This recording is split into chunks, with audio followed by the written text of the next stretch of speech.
Our President Tinubu plans to win the 5 Igbo states. Good day, my dear listeners, from wherever you're listening from. Thanks for joining. Here is another news revealing how the President Asiwaju Bola Ahmed Tinubu has already planned to win the 5 Igbo states in the coming 2027 presidential election.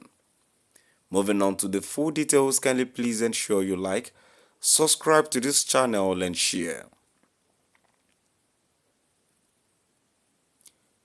Possibly for the first time in the history of Nigerians' fair-glean democracy, the political landscape is heating up for a presidential election that is still 2 whole years away.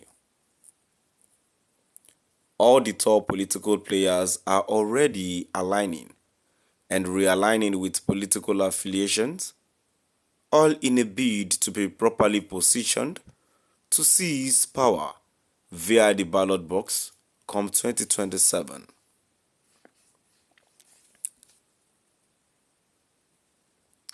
Former Vice President and PDP presidential flag bearer at the last 2023 presidential election, Atiku Abubakar and Peter Obi, the Labour Party standard bearer at the same election, appear to be working round the clock, leaving no stone unturned to ensure they realize their individual political aspirations. My dear listeners, moving on to the comment section. The first comment here says, if the vote will count, and INEC and judiciary will come out their fraudulent ends in the elections, APC and our candidates will fail woefully. The comment here says, and he will win, Igbos that are not united. Another comment here says, not only Igbo states, let him go and win all the states in Africa, not in Igbo land. Another comment here says, is it all possible? Time will tell.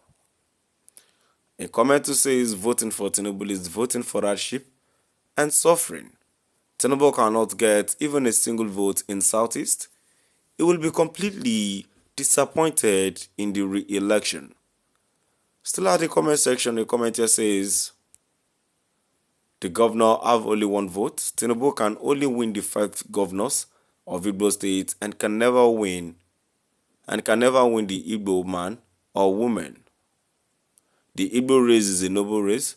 They know the way home even when they are drunk. And the last commenter says, if the coalition works, Tinubu will win any state out of the 5. My dear listeners, now we have come to the end of our today's news.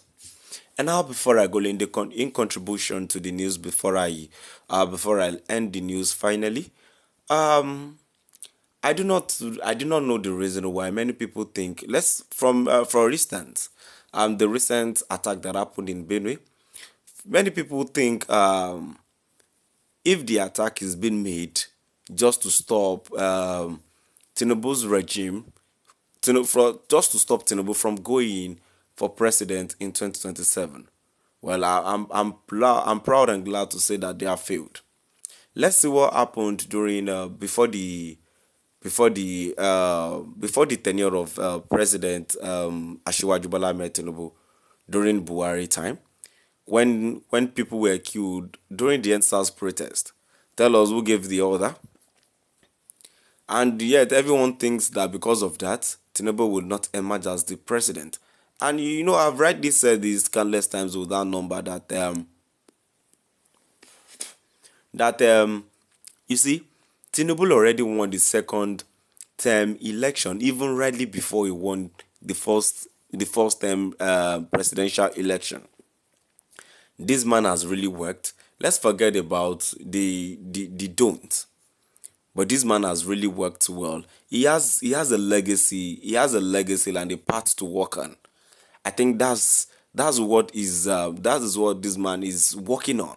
He really has a good part in Lagos. He was the one that built Lagos to that extent. And tell us, Tell me the reason why he would not win the coming 2027 re-election. In the space of just 2 months, he has really did some things to win many people's heart. And only those that are in government would understand. Only those that work with the federal government would understand. So if those that doesn't have job, that are just ordinary citizens, would not understand what this is all about. This man has did in the space of just 2 months. He has did so many things that, of course, I really cannot doubt if this man would not win the presidential second time re-election bid. Only God would say that Tinubu is not going to win. But as it is, well, I doubt it. And again, talking about the INEC of the thing, who says if we vote, the stuff will count. We already know what this country is all about. Picking from when Tinubu said Onwuloko, he said Emiloko. This thing is just, I think they have people. They are really well lined up and they really know who is next. So let's not bother ourselves. I don't think the democracy is here in Nigeria again. So my dear listeners, now we've come to the end of our today's news. Please do drop out the comment section and let's know what your view is all about. Thank you for listening.